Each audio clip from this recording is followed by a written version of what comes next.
Okay, so let me start. What I thought I would do is take you through a little quiz. And I sort of subtitled this, so you think you know your island. I'm going to give you 9 questions about the current state of St. Helena. And I'm going to, for each one, after we've done the little quiz, I'll try and tell you what the statistics show, why we publish the data that we do, and how we collect and measure those figures. So let's get started with the little quiz. So the first question for you: how many births were there in 2023? This is last year. The photograph is not last year. I'm sure you'll figure that out.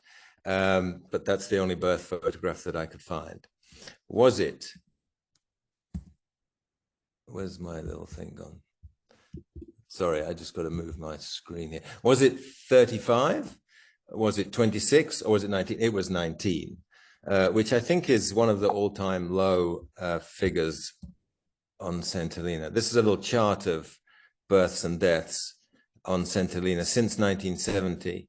2023 was actually the lowest number in a year that we've counted in the last few years. So I suspect it's the lowest number for many, many years. We saw a presentation earlier with the birth records from churches, and even before 1970, there was more than 150 births every year. We're now at 19 births for last year, and that's typical of the number of births we get currently.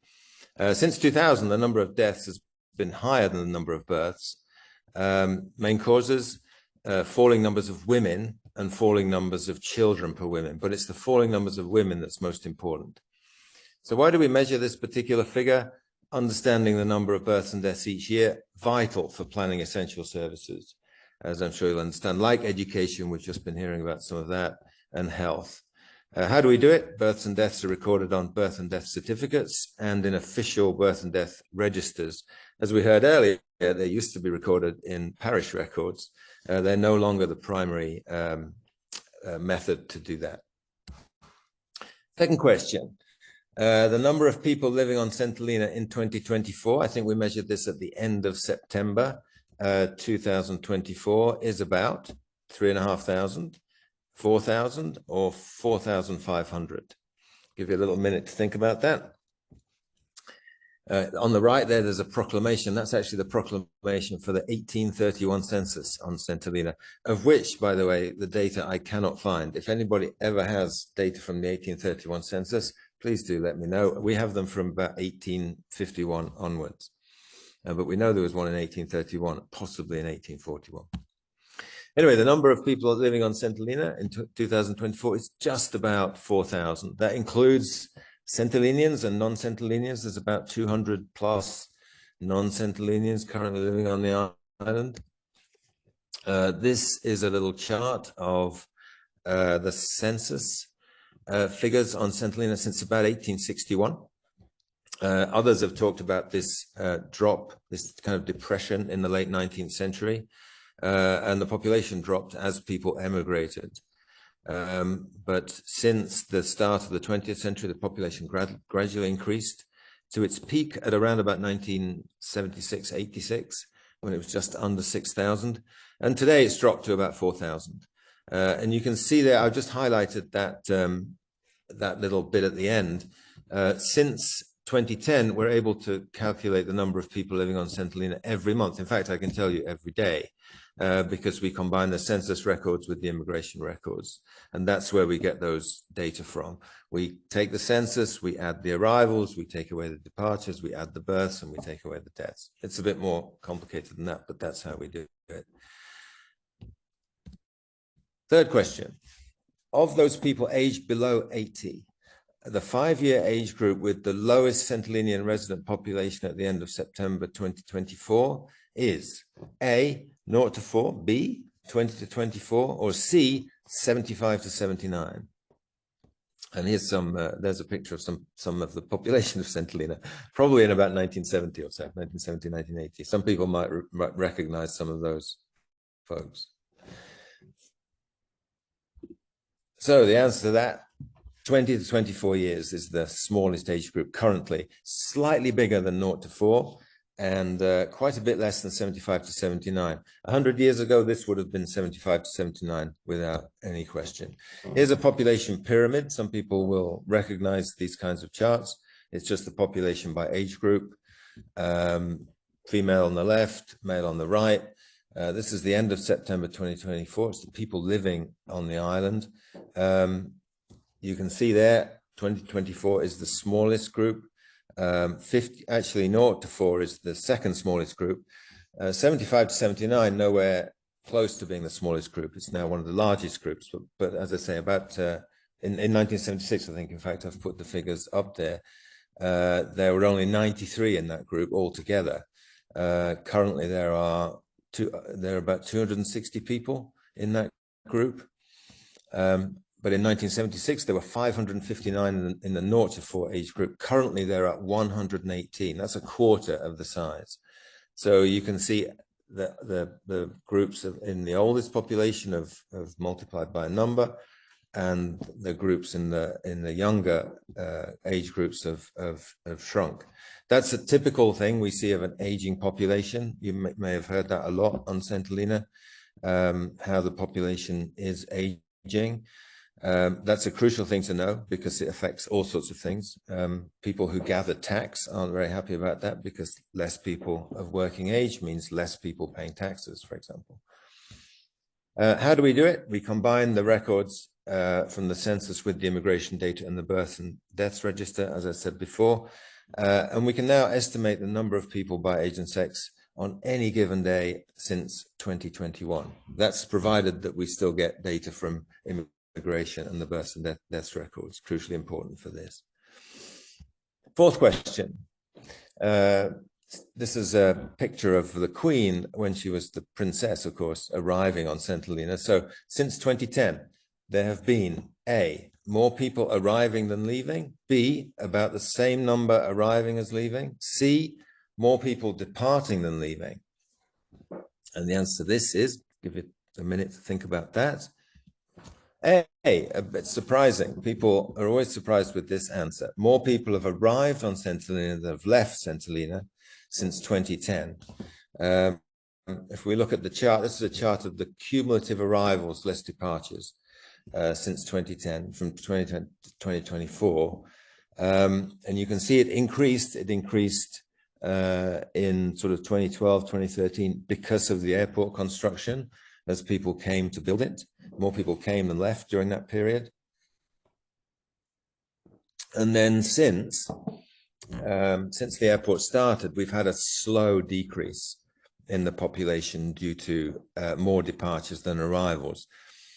Since the end of COVID-19, in August 2022, there have only been 51 more departures than arrivals. That often surprises people. They often think it's going to be much greater than that. If we looked at saints only, we would see a greater number departing than arriving than that. This is saints and non-saints, so a little bit of immigration, if you like. Why do we do this? We do it because these arrivals and departures are crucial to understanding the population trends, and they can help us understand things like tourism, immigration, emigration. And policymakers need that to make good policy. I think we heard that at the beginning from the Chief Minister. How do we do it? Since 2010, we've analyzed those data from the Immigration Service. Again, they're very important. We use them extensively. And then we determine these trends from that. Fifth question. Here's a picture of a loaf of bread. I don't think it's 1994. I think it's probably much earlier than that. But anyway, the price of a medium white loaf of bread in 1994, was it A, 23p? Was it B, 43p? Or was it C, 63p? Those people who were here on St. Helena in 1994, perhaps they can think back and think what they paid for a loaf of bread. The answer to that, and we keep these records, was 43p. That's actually quite relevant at the moment. The price of bread has just gone up to £1.96 for that very same loaf. So that's actually more than 4 times the price it was in 1994. But interestingly, the price of things have only increased by about a third in the last 10 years. So in the last 30 years, bread's gone up by 4.5 times. In the last 10 years, prices on average have increased only by about a third.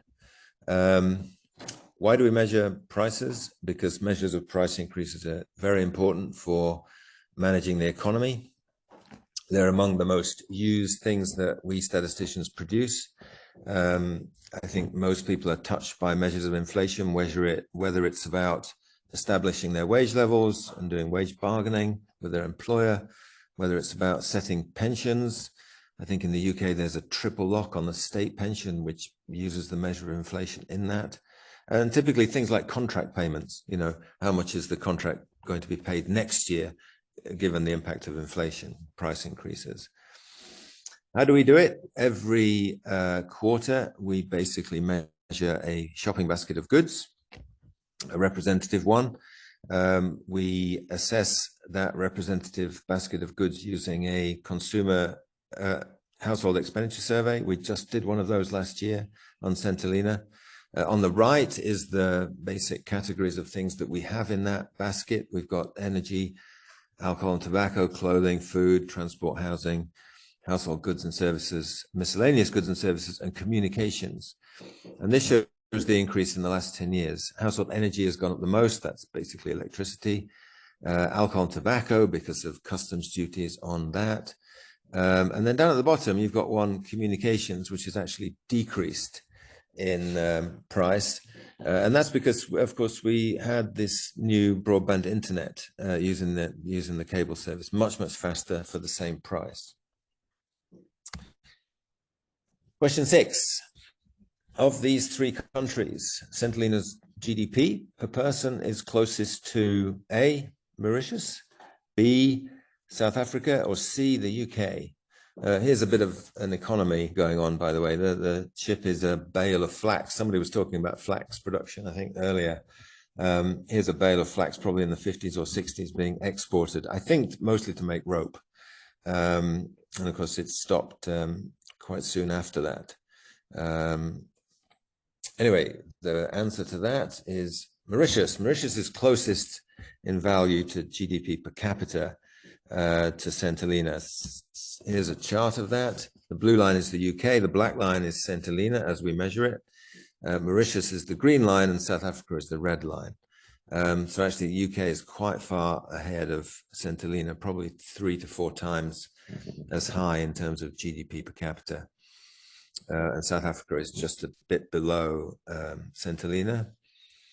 Why do we do it? GDP measures the total value of economic activity on St. Helena. When GDP goes up, an economy is growing. When it falls, an economy is in recession. GDP per capita currently just fell, at least in 2022-23 compared to the year before. How do we do it? We basically take all the accounts of all businesses on St. Helena, and then we figure out how much each business has contributed to what we call value added, which is basically the profits of the company, the wages they pay, and then the value of the assets they have, which are depreciating. Quite a tedious and long job, but anyway, we attempt to do it. On St. Helena, we have to do every company. We can't take a sample like they do in other larger countries because we don't have sufficient data to do that. You have 5 minutes, please. Thanks, Drew. I've got 3 more questions, so I should be done with those. 7, in the last 20 years, diabetes has been the underlying cause of death on the island for around A, 1 of every 10, B, 3 of every 10, or C, 5 of every 10. Here's an old picture of the hospital. And yes, that is 1 in every 10. So diabetes is quite prevalent on St. Helena, especially compared to other countries like the UK. Health professionals always tell me here, you have to be careful with this because sometimes the underlying cause is something else, even though diabetes was the contributing factor. But anyway, that's what we calculate as the underlying cause, 1 in 10 for diabetes. The 3 largest causes of death currently are cardiovascular disease, cancer, diabetes. Again, if we go back 100 years, we'd see a very different picture to this. Infectious diseases would be much more prevalent, for example. Why do we do it? That helps people plan their health service, of course, and effective health interventions. How do we do it? We estimate that from the information that's provided on death certificates by doctors, and then we use fairly complicated guidelines to categorize those statistically. 8. On average, men who live to 60 on Helena can expect to live another A, 10 years, B, 15 years, or C, 20 years. Give you a minute to think about that. Here is the oldest gentleman on Helena, of course, Jonathan the tortoise. But what's the answer for humans? And the answer to that is 20 years. If you've lived to 60, the average life expectancy of somebody who's lived to 60, a man, will be 80. We calculate life expectancy for men and for women. It's lower for men than for women across the board. That's typical of all countries. For men at birth, it's 74, but the longer you live, kind of the longer your life expectancy. And that's what the chart on the right shows. It's a heavily used figure, best known for its use in insurance and other industries. But it's also an indicator of how well the health system is doing. So if life expectancy is going up, health systems tend to be doing better. How do we calculate it? We use death rates, and we use the demographic profile typically from the census. Oh, eight questions. Sorry, I only had 8. I thought I had 9. So this is the last question. So thank you very much. That ends my little presentation. I hope you find it interesting. If you are interested in government statistics, we have a little website. Please go to it, and all the information we provided today is on there, and you can see much more as well. Thank you very much.